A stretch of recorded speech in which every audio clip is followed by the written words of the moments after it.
Hello everyone, if you're trying to use GCash on your phone and you keep getting this error, this feature does not support Android version 4.4 and lower, then you have come to the right place because in this video I'm going to show you how easy it is to fix this annoying error on GCash easily. So first off, what you're going to do is you're going to make sure that your phone is up to date first. So just open up your settings and then go into About Phone here and then try to check for updates, and as you can see my phone is updated. I'm at HyperOS 2.0. So then you're going to go into apps and then you're going to search for GCash on here, and then you're going to go ahead and uninstall GCash. I don't have GCash installed on my phone, so I'm going to use another application as an example. So you're going to open GCash up like this and then just click uninstall and uninstall GCash.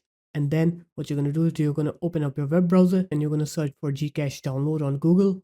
And then you're going to click onto this first link. Do not click on the Play Store link, and then just click download GCash today and then download GCash on your phone.